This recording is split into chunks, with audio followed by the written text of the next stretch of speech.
Class 10th commerce most important question paper model paper है।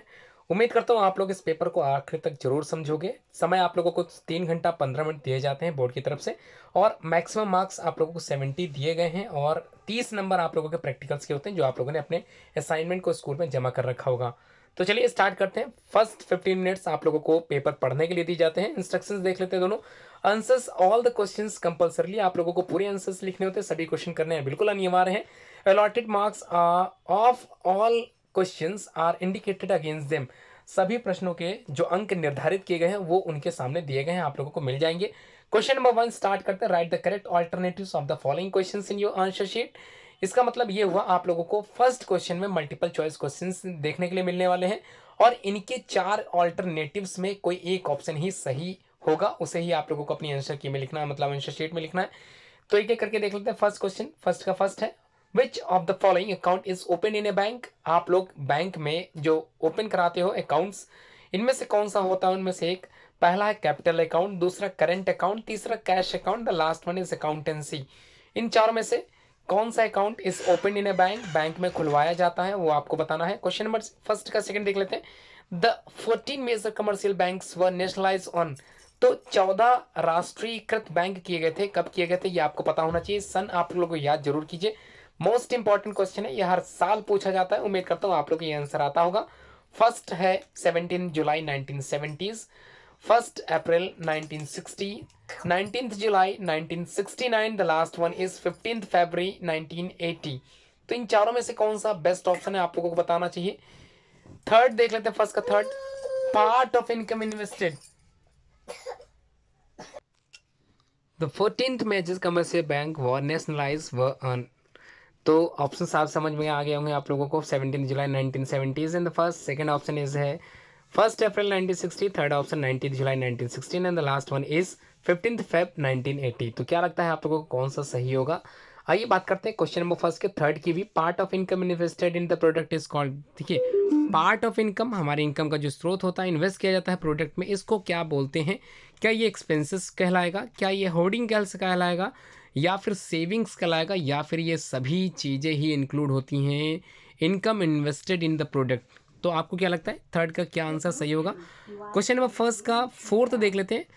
Trade expenses, ठीक है, trade expenses are retain इन, जो लिखे जाते हैं ट्रेड एक्सपेंसेस, जो भी खर्चे हमारे ट्रेड के रूप में हुए थे वो लिखे जाते हैं ट्रेडिंग अकाउंट के अंतर्गत, profit and loss loss account के अंतर्गत, या फिर बैलेंस शीट के अंतर्गत, या फिर इनमें से कोई भी ऑप्शन सही नहीं है। आपको क्या लगता है आप जरूर बताएं। फर्स्ट का लास्ट क्वेश्चन फिफ्थ वाला, इंडिजिनस बैंकर्स जो होते हैं, देशी बैंकर जिसको हम लोग कहते हैं कॉमनली नोन एज, आर कैसे होते हैं, मनी लेंडर्स होते हैं, कॉर्पोरेटिव बैंक्स होते हैं, लैंड डेवलपमेंट बैंक्स होते हैं, इंडस्ट्रियल बैंक्स होते हैं, क्या होते हैं आप लोगों को बताना। इंडिजिनस बैंक्स बैंकर्स क्या कहलाते हैं। अगला क्वेश्चन सेकंड का देख लेते हैं, थोड़ा सा वेरी शॉर्ट में ही रहते हैं ये लोग भी। ऐसे क्वेश्चंस जो आप लोगों को मिनिमम कम से कम 2 से 3 लाइन में खत्म कर देने होते हैं। When was the State Bank of India established. आप लोग को बताना है कब State Bank of India established हुआ था। उसके बाद सेकंड का सेकंड है, in which account is office rent mention. ठीक है, किस अकाउंट में ऑफिस रेंट मेंशन किया जाता है ये आपको बताना है। कंजम्पशंस जो होते हैं ऑफ एन आइटम इंक्रीज और डिक्रीज इट्स यूटिलिटी, ये आप लोगों को डिनोट करना या डिफाइन करना है। How many parties are there in a promissory note. तो कितनी पार्टीज होती हैं इन प्रोमिशनरी नोट्स में, ये आपको पता होना चाहिए। हो issues 1 rupees note, most important question है, क्योंकि कई बार ये बच्चे कंफ्यूज हो जाते हैं। हमेशा ज़्यादातर कन्फ्यूज़न यहाँ पे बनी रहती है, क्योंकि थोड़ा सा अलग है ये, बाकी अन्य जो रुपीज़ होते हैं, अन्य जो कॉइन्स होते हैं उस बिल्कुल अलग है। 1 रुपीज़ का जो नोट होता है वो भारत सरकार के द्वारा जो है छापा जाता है। तो आप लोगों को ध्यान होना चाहिए इस चीज़ का। चलिए बात करते हैं क्वेश्चन नंबर थर्ड के फर्स्ट क्वेश्चन की। What do you understand by the hoardings. Hoardings होती क्या है। थर्ड का सेकंड है, why is a balance sheet made. किसकी बनी होती है बैलेंस शीट, ये आपको बताना है। What are the 2 main functions. देखिए 2 मेन फंक्शंस बताने हैं, 2 मेन कार्य बताने हैं रिजर्व बैंक ऑफ इंडिया के। हेडिंग वाइज ही लिखिएगा, इस तरह के क्वेश्चन आपको हेडिंग वाइज ही बताने होते हैं, समझाने होते हैं। वैसे आप लोग ये हेडिंग 4-5 लिख सकते हैं, लेकिन समझाने के लिए आप लोगों को 2 समझाने पड़ेंगे। What are the 2 main functions of the Reserve Bank of India, समझ में आ गया। अगला क्वेश्चन देख लेते हैं थर्ड का fourth question. What are the main advantages of filing. Filing के जो मेन एडवांटेजेस होते हैं क्या होते हैं आपको पता होने चाहिए। थर्ड का फोर्थ क्वेश्चन देख लिया आप लोगों ने। फिफ्थ देख लेते हैं, write down in two pro characteristics of retail trading. देखिए, दो common characteristics features of retailing trading जो होते हैं, ट्रेडिंग होते हैं, ये आप लोगों को लिखने हैं। 2 मार्क्स ऑफ ईच, यानी कि अगर आप लोगों ने एक भी कैरेक्टरिस्टिक्स लिख दिया तो आपको 1 नंबर दे दिया जाएगा। अगला जो लास्ट क्वेश्चन है थर्ड का, जो 6 वाला question, what do you mean by the bill of exchange, होते क्या है बिल ऑफ एक्सचेंजेस, किस तरह से आप लोग डिफाइन करोगे, ये आप लोगों को अच्छे से पढ़ना है क्योंकि मोस्ट इंपॉर्टेंट क्वेश्चन है। और उम्मीद करता हूँ आप लोगों को बिल ऑफ एक्सचेंज के बारे में पता भी होगा अगर आप लोग कमर्शियल लाइन चूज किए हो, सेलेक्ट किए हो। चलिए फोर्थ वाला क्वेश्चन थोड़ा समझा देता हूँ।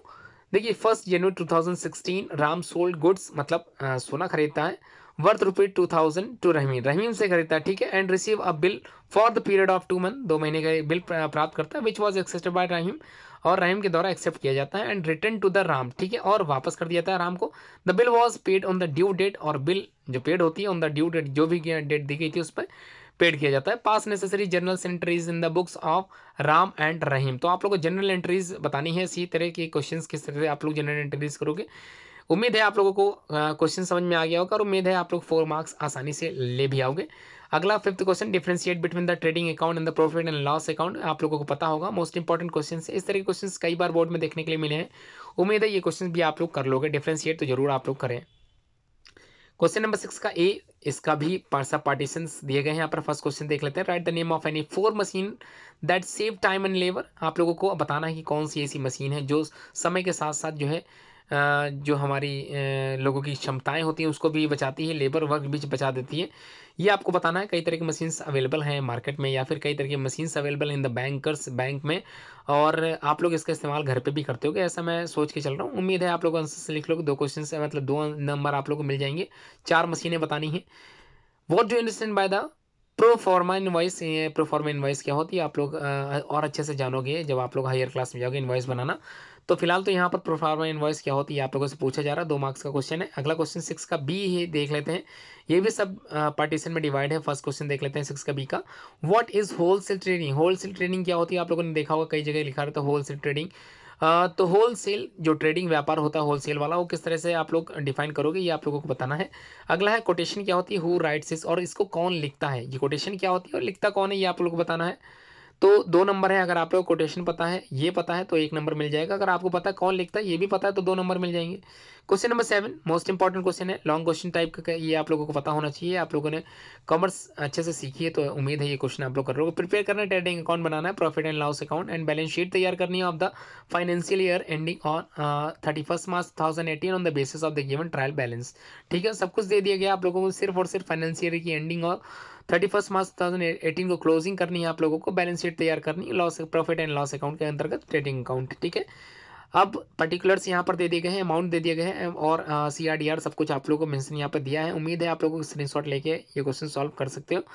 बताने की जरूरत नहीं है। डेप्टर्स क्या है, मशीनरी क्या, फर्नीचर क्या है, कहाँ कितने रुपये यूज़ हुए हैं, सैलरी कितनी है, बैड डेप्ट्स क्या है, वेजेस क्या है, बैंक बैलेंस क्या है, टोटल आप लोगों ने देख ही लिया होगा। उम्मीद है ये क्वेश्चन आप लोग सॉल्व कर लोगे। और यहाँ पर वैल्यू ऑफ क्लोजिंग स्टॉक 4000 दे दिया गया एडजस्टमेंट के तौर पे, और डिप्रेसिएशन ऑन फर्नीचर 5% आप लोगों को मिल रहा होगा। आउटस्टैंडिंग वेजेस जो 500 रुपीज़ है। अगर आपको ये नहीं आता, बिल्कुल नहीं आप लोग कर पाओगे, तो अथवा करके एक थ्योरेटिकल क्वेश्चंस दे दिया गया है। What do you mean by या what do you understand by the financial account, final account क्या होते हैं, which accounts are prepared under its, और कौन कौन से अकाउंट इसके अंतर्गत बनाए जाते हैं। डिस्क्राइब ब्रीफली आप लोगों को समझाना है। 8 मार्क्स इसके भी हैं। अब उसके बाद अगला क्वेश्चन 8 वाला है। यहाँ पर measure Shiv Pustak Bhawan Rambagh Prayagraj sold the following items to, Santosh से खरीदता है, उसके भाई से खरीदता है, अमीनाबाद लखनऊ से। 100 units of accountancy ₹50 per unit है, और 100 यूनिट जो है परचेज करता है। 100 यूनिट्स बिजनेस ऑर्गेनाइजेशन जो कि 40 पर यूनिट के हिसाब से है। 100 यूनिट्स मनी एंड बैंकिंग जो कि 50 पर यूनिट के हिसाब से है। आप लोगों को बताना क्या है, थोड़ा सा समझा देता हूँ। मेसर्स शिव प्रकाश पुस्तक भवन है, ये रामबाग प्रयागराज सोल्ड खरीदा जाता है following items Santosh and brothers के नाम से, अमीनाबाद लखनऊ। ठीक है, ये समझ में आ गया होगा। उम्मीद है सारे यूनिट्स आप लोग एट द रेट रुपीज़ भी समझ में आ गया, पर यूनिट कितने के हिसाब से है। टर्म्स एंड कंडीशंस दे दी गई, थोड़ा सा समझ लेते हैं। The purchases will be given 20% trade account पे है। A cash discount of 2% will be given if the payment is made with in a month. अगर 1 महीने के मतलब महीने में पेमेंट कर दी जाती है तब के लिए है। एक्सपेंसेस जो यहाँ पर बताए गए हैं, the following expenses are made by the sellers expenses, कौन कौन से एक्सपेंसेस हुए। पैकेजिंग, जो पैकेज करने में एक्सपेंस लगा 50 रुपीज़। कैरेज, जो कैरी करने के लिए इस्तेमाल किया था 20 रुपये उसमें लगे। रेलवे फ्राइट में 35 रुपीज़ एक्सपेंस हुआ।